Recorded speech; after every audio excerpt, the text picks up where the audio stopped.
তাহলে ডিভোর্স দাও, আমার স্বামী ঠান্ডা গলায় বলল। এত নাটক করো না, পিয়ানোটা আমি আমাদের মেয়ের জন্য না, তানিয়ার ছেলের জন্য কিনেছি।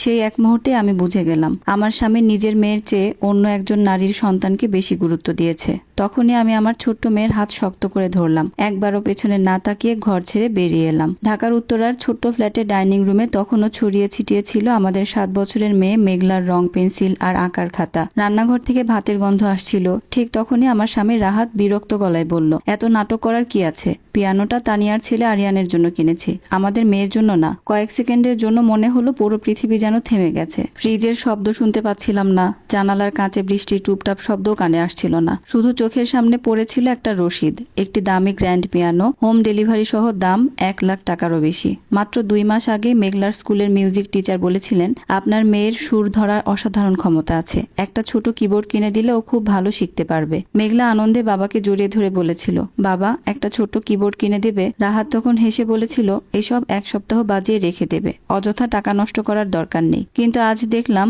অন্য একজন নারীর ছেলের জন্য সে লাখ লাখ টাকা খরচ করে পিয়ানো কিনে ফেলেছে। তানিয়া ছিল রাহাতের অফিসের সহকর্মী, সম্প্রতি তার ডিভোর্স হয়েছে। প্রায় প্রতিদিনই কোনো না কোনো সমস্যার কথা বলে রাহাতকে ফোন করত, আর আমার স্বামী সব কাজ ফেলে তার পাশে দাঁড়াতো। আমি ধীরে ধীরে রাহাতের দিকে তাকালাম। তার মুখে বিন্দুমাত্র অপরাধ বোধ নেই, বরং এমনভাবে আমার দিকে তাকিয়ে আছে যেন আমি তার সুখের পথে বাধা হয়ে দাঁড়িয়ে আছি। আমি শান্ত গলায় বললাম, আমাদের মেয়ে তো মাত্র 15,000 টাকার একটা কিবোর্ড চেয়েছিল। রাহাত নির্বিকারভাবে উত্তর দিল, ওর দরকার নেই। আমি আবার জিজ্ঞেস করলাম, তাহলে আরিয়ানের দরকার আছে? সে বিরক্ত হয়ে বলল, আরিয়ান অনেক মেধাবী, তানিয়া ছেলেকে খুব ভালোভাবে মানুষ করছে। কথাগুলো যেন আমার বুকের ভেতর ছুরি হয়ে বিঁধল। ঠিক তখনই আমার পেছন থেকে ছোট্ট গলায় ডাক এলো, মা। মেঘলা স্কুল ব্যাগ কাঁধে দাঁড়িয়ে সব শুনছিল। রাহাত একবার মেয়ের দিকে তাকালো, কিন্তু তার মুখে কোনো মায়া ফুটে উঠল না। সেই মুহূর্তেই আমার সংসারটা শেষ হয়ে গেল। ডিভোর্সের কথা বলার কারণে নয়, পিয়ানোর রসিদ দেখানোর কারণেও নয়। সংসার শেষ হলো তখন যখন একজন বাবা নিজের মেয়ের সামনে অন্যের সন্তানকে বড় প্রমাণ করেও একবারও অনুতপ্ত হলো না। আমি ধীরে ধীরে বেডরুমে গিয়ে আলমারির উপরে রাখা জরুরি ব্যাগটা নামালাম। রাহাত অবাক হয়ে বলল, কি করছো? চলে যাচ্ছে। সে হেসে উঠল, নাটক করো না, তুমি কোথাও যেতে পারবে না। আমি কোনো উত্তর দিলাম না। মেঘলার ছোট্ট জ্যাকেটটা পরিয়ে দিলাম। আমার হাত কাঁপছিল না, মনে হচ্ছিল অনেকদিন ধরে এই দিনের জন্য আমি ভেতরে ভেতরে প্রস্তুত হচ্ছিলাম। আমরা দরজার দিকে হাঁটতেই রাহাত সামনে এসে দাঁড়ালো। ভাবছো এতে আমি ভয় পাবো? তোমার যাওয়ার জায়গা নেই। আমি শেষবারের মতো পুরো ফ্ল্যাটটার দিকে তাকালাম। এই ঘরটা আমি সাজিয়েছিলাম, ঋণের কিস্তি দিতে আমিও চাকরি করেছি। এই ঘরে অসংখ্য রাত কেঁদেছি, সংসারটা বাঁচানোর জন্য আল্লাহর কাছে দোয়া করেছি। তারপর রাহাতের দিকে তাকালাম। সে আর আমার স্বামী বলে মনেই হচ্ছিল না। সে এমন একজন মানুষ যে নিশ্চিত ছিল আমি কোনোদিন তাকে ছেড়ে যাওয়ার সাহস পাবো না। আমি শান্ত গলায় বললাম, আমার সঙ্গে আমার মেয়ে আছে, আমার আর কিচ্ছু দরকার নেই। তার মুখের ভাব বদলে গেল, অনুশোচনা নয়, বিরক্তি, যেন তার নিজের কোনো জিনিস অনুমতি ছাড়া চলে যাচ্ছে। সে দাঁতে দাঁত চেপে বলল, এই দরজা দিয়ে বের হলে আর কোনোদিন ফিরে আসবে না। আমি দরজা খুললাম। হালকা বৃষ্টি পড়ছিল।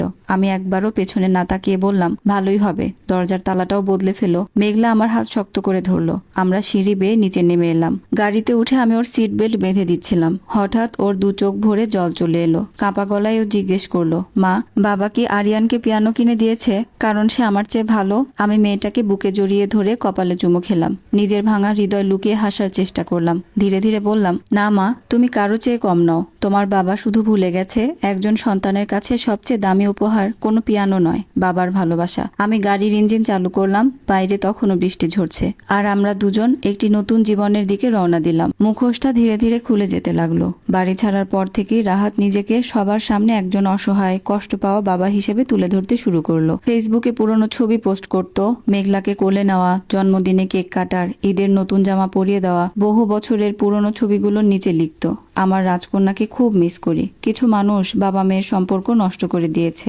আত্মীয় স্বজন আর বন্ধুরা কমেন্টে ভরে দিল, ভাই ধৈর্য ধরো, মেয়েটার জন্য কষ্ট লাগে, আল্লাহ সব ঠিক করে দেবেন। আমি একটি কথাও বললাম না, কারণ আমি জানতাম সত্যের সবচেয়ে বড় শক্তি হলো তাকে চিৎকার করে বলতে হয় না। আমি শুধু প্রমাণ জমাতে শুরু করলাম। মেঘলার স্কুলের প্যারেন্টস মিটিং এ না যাওয়ার অজুহাত, ডেন্টিস্টের অ্যাপয়েন্টমেন্টে না আসার মেসেজ, স্কুলের বার্ষিক অনুষ্ঠানে অনুপস্থিত থাকার কারণ, সবকিছু স্ক্রিনশট সংরক্ষণ করলাম। ব্যাংক স্টেটমেন্ট বের করলাম। সেখানে স্পষ্ট দেখা যাচ্ছিল মেঘলার স্কুলের বেতন, বই, চিকিৎসা, কোচিং, জামা কাপড়, সবকিছুর টাকা প্রায় সব সময়ই আমার অ্যাকাউন্ট থেকেই গেছে। অথচ রাহাত সবাইকে বলছিল আমি নাকি তাকে মেয়ের কাছ থেকে দূরে সরিয়ে রেখেছি। এরপর শুরু হলো আদালতের নির্দেশে নির্ধারিত দেখা করার দিনগুলো। প্রথম বুধবার বৃহস্পতিবার মেঘলা তার সবচেয়ে প্রিয় নীল সোয়েটার পরে জানালার পাশে বসেছিল। প্রতি 5 মিনিট পর পর জিজ্ঞেস করছিল, মা, বাবা কি এসে গেছে?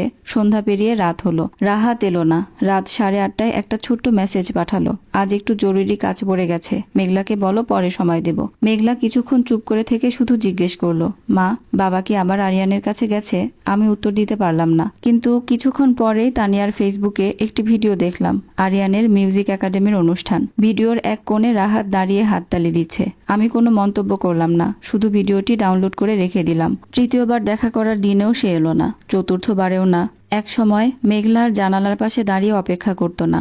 সপ্তাহান্ত এলেও ব্যাগ গুছিয়ে রাখতো না। সে বুঝে গিয়েছিল যে মানুষটা আসার কথা বলে আসে না, তার জন্য অপেক্ষা করতে নেই। পারিবারিক আদালতের মধ্যস্থতা বৈঠকের দিন রাহাত গাঢ় ধূসর রঙের দামি স্যুট পরে এলো। তানিয়া বাইরে বসেছিল। রাহাতের আইনজীবী অভিযোগ করলো, আমার মক্কেলকে ইচ্ছাকৃতভাবে মেয়ের কাছ থেকে দূরে রাখা হচ্ছে। আমার আইনজীবী অ্যাডভোকেট রাইসা রহমান শান্তভাবে একটি মোটা ফাইল টেবিলের উপর রাখলেন। তিনি বললেন, সম্মানিত সুধী, গত 10টি নির্ধারিত সাক্ষাতের মধ্যে রাহাত সাহেব মাত্র 2টিতে উপস্থিত ছিলেন।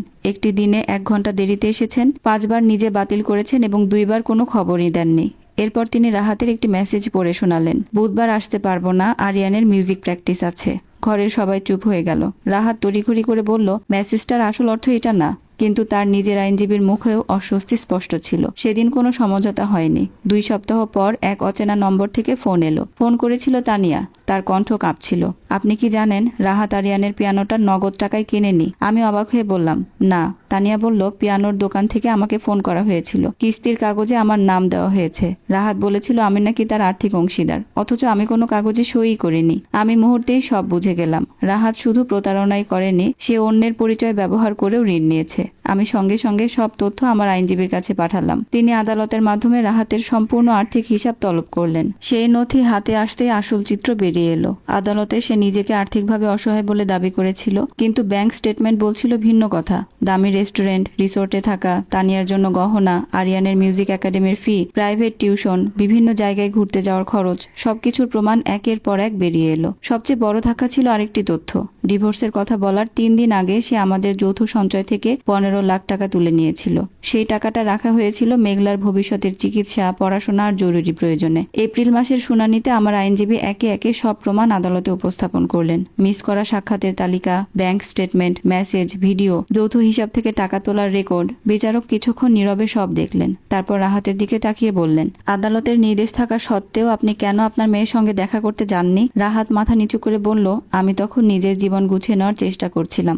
বিচারক শান্ত গলায় আবার প্রশ্ন করলেন, নিজের জীবন নাকি অন্য একজনের ছেলের মিউজিক প্র্যাকটিস? রাহাতের কাছে কোনো উত্তর ছিল না। দীর্ঘ শুনানির পর আদালত রায় দিল, মেঘলা আমার কাছেই থাকবে। রাহাত নির্দিষ্ট শর্তে তত্ত্বাবধানে মেয়ের সঙ্গে দেখা করতে পারবে। প্রতি মাসে ভরণ পোষণের টাকা দিতে হবে এবং যৌথ হিসাব থেকে তুলে নেওয়ার টাকা একটি বড় অংশ ফেরত দিতে হবে। রাহাত অসন্তুষ্ট হয়ে বলল, ভরণ পোষণের পরিমাণটা অনেক বেশি। বিচারক শান্ত গলায় উত্তর দিলেন, সন্তানকে মানুষ করতে খরচ হয় রাহাত সাহেব, সেই দায়িত্ব এড়িয়ে যাওয়ার সুযোগ কোনো বাবার নেই। আসসালামু আলাইকুম। আপনাদেরকে এতক্ষণ একটা সংগৃহীত গল্পের প্রথম অংশ পড়ে শোনাচ্ছিলাম। খুব শীঘ্রই গল্পের শেষ পর্ব আপনাদের সঙ্গে শেয়ার করব।